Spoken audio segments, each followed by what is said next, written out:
അസ്സലാമു അലൈക്കും. ജീവിതത്തിൽ കടബാധ്യതകൾ കൊണ്ട് വലയുന്നവരാണോ നിങ്ങൾ? ആഗ്രഹിച്ച കാര്യം നടക്കാതെ ഹൃദയത്തിൽ നീറുന്നവരാണോ? നിങ്ങളുടെ ജീവിതം മാറാൻ വളരെ പ്രധാനപ്പെട്ട ഒരു കാര്യമാണ് ഇന്ന് നിങ്ങളുമായി പങ്കുവയ്ക്കുന്നത്. പരിശുദ്ധമായ വെള്ളിയാഴ്ച ദിവസത്തിലെ മഗ്‌രിബിന് ശേഷം രഹസ്യമായി നിങ്ങൾ ഈ ദിക്ർ ചൊല്ലി പ്രാർത്ഥിച്ചാൽ നിങ്ങളുടെ ഏത് ഹലാലായ ഉദ്ദേശവും റബ്ബ് സുബ്ഹാനഹു വ തആല നിറവേറ്റിത്തരും. പണ്ഡിതന്മാരായ മഹത്തുക്കൾ പഠിപ്പിച്ച അതിശ്രേഷ്ഠമായ ഒരു കാര്യത്തെക്കുറിച്ചാണ് ഇന്ന് പറയുന്നത്. ഈ വീഡിയോ നിങ്ങൾ മുഴുവനായി കാണാൻ ശ്രമിക്കുക. ഇൻഷാ അല്ലാഹ്, അല്ലാഹു അതിന് ഭാഗ്യം നൽകി അനുഗ്രഹിക്കട്ടെ. പ്രിയപ്പെട്ടവരെ, പ്രപഞ്ചത്തിൻ്റെ നാഥനായ അല്ലാഹു നമ്മൾ വിശ്വസിക്കുന്നവർക്ക് നൽകിയ ഏറ്റവും വലിയ സമ്മാനമാണ് വെള്ളിയാഴ്ച ദിവസം. ആകാശങ്ങളിൽ സൂര്യൻ ഉദിച്ചിരുന്ന ദിവസങ്ങളിൽ വെച്ച് ഏറ്റവും ഉത്തമമായ ദിവസമാണിത്. മനുഷ്യപിതാവായ ആദം നബി അലൈഹിസ്സലാമിനെ സൃഷ്ടിച്ചതും സ്വർഗ്ഗം പ്രവേശിപ്പിച്ചതും അദ്ദേഹത്തിൻ്റെ തൗബ സ്വീകരിച്ചതുമെല്ലാം ഈ ഇതേ ദിവസത്തിലായിരുന്നു. ജീവിതത്തിലെ തിരക്കുകളിൽ തളർന്നു പോകുമ്പോൾ റബ്ബിലേക്ക് മടങ്ങി വരാൻ അല്ലാഹു തന്ന തണലാണ് ഈ ദിവസം. നമ്മൾ അവസാനത്തെ പ്രവാചകൻ മുത്തുനബി സ്വല്ലല്ലാഹു അലൈഹി വസല്ലമ തങ്ങളുടെ ഉമ്മത്ത് കൊണ്ടാണ് നമ്മളെ പരലോകത്ത് മുൻപന്തിയിൽ നിൽക്കാൻ അല്ലാഹു തന്ന വലിയൊരു അനുഗ്രഹമാണത്. വെള്ളിയാഴ്ച രാവിലെ എഴുന്നേൽക്കുമ്പോൾ തന്നെ നമ്മളുടെ വീടുകളിൽ ഒരു പ്രകാശമുണ്ടാകണം. നല്ലതുപോലെ കുളിച്ച് ശുദ്ധിയായി വസ്ത്രങ്ങൾ ധരിച്ച് സുഗന്ധം പൂശി പള്ളിയിലേക്ക് പുറപ്പെടുക. ഇവിടെ മുത്തുനബി സ്വല്ലല്ലാഹു അലൈഹി വസല്ലമ തങ്ങൾ പറഞ്ഞ അത്ഭുതപ്പെടുത്തുന്ന ഒരു കാര്യമുണ്ട്.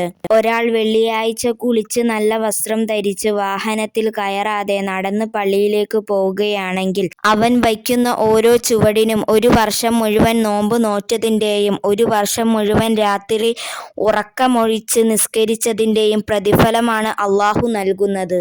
ഒരു വർഷത്തിൻ്റെ നോമ്പിൻ്റെയും നിസ്കാരത്തിൻ്റെയും കൂലിയാണ് കേവലം കുറച്ച് ചുവടുകൾക്ക് ലഭിക്കുന്നത്. അത്രമാത്രമല്ല, പള്ളിയിലെത്തി ഖുതുബ ശ്രദ്ധയോടെ കേൾക്കുന്നതിൻ്റെ രണ്ടാമത്തെ ജുമയ്ക്കിടയിലുള്ള എല്ലാ തെറ്റുകളും അല്ലാഹു പുറത്തു കൊടുക്കും. ജുമ കഴിഞ്ഞ് വെള്ളിയാഴ്ചയുടെ മഹത്വം കഴിഞ്ഞു എന്ന് ചിന്തിക്കുന്നവരുണ്ടോ? എന്നാൽ അങ്ങനെയല്ല. അതിനുശേഷമുള്ള സമയവും ഏറെ വിലപ്പെട്ടതാണ്. ഈ ദിവസങ്ങൾ ചെറിയൊരു തുകയെങ്കിലും ദാനം ചെയ്യുക. ഇബ്നുൽ ഖാസിം റളിയല്ലാഹു അൻഹു പറയുന്നു, മറ്റു മാസങ്ങളേക്കാൾ റമളാനിനുള്ള പദവി പോലെയാണ് മറ്റു ദിവസങ്ങളേക്കാൾ വെള്ളിയാഴ്ചയ്ക്കുള്ള സ്ഥാനം എന്നത്. ജുമ കഴിഞ്ഞ് വീട്ടിലെത്തിയാൽ മാതാപിതാക്കളെയും അടുത്തിരുന്ന് സംസാരിക്കുക, രോഗികളായ ബന്ധുക്കളെ സന്ദർശിക്കുക, കുടുംബബന്ധം ചേർക്കുക.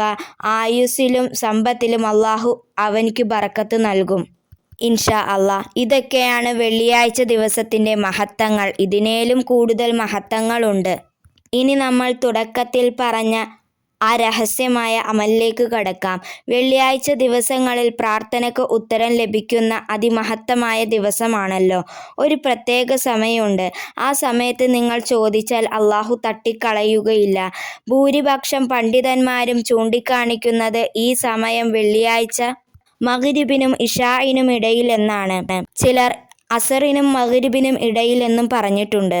മഗ്‌രിബിന് ശേഷം ആരുമറിയാതെ ശാന്തമായ സ്ഥലത്തിരുന്ന് നിങ്ങളുടെ പ്രയാസങ്ങളും കടങ്ങളും ആഗ്രഹങ്ങളും മനസ്സിൽ നിയ്യത്ത് വയ്ക്കുക. പരിശുദ്ധ ഖുർആനിലെ സൂറത്ത് യാസീനിലെ 58-ാമത്തെ ആയത്ത് ചൊല്ലുക.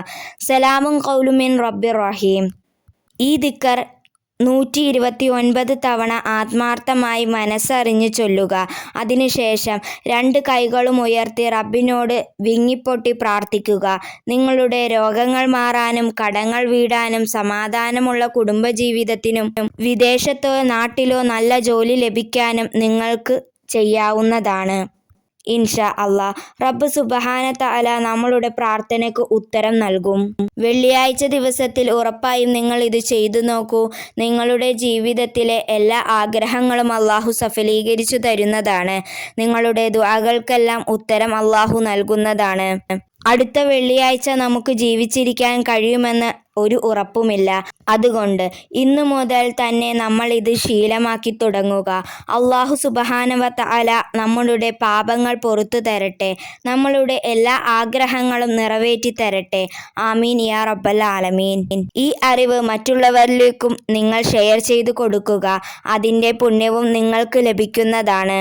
ഇൻഷാ അല്ലാഹ്. നിങ്ങളുടെ വിലയേറിയ പ്രാർത്ഥനയിൽ ഞങ്ങളെയും ഉൾപ്പെടുത്തുക. അസ്സലാമു അലൈക്കും വറഹ്മത്തുള്ളാഹി വബറകാതുഹു.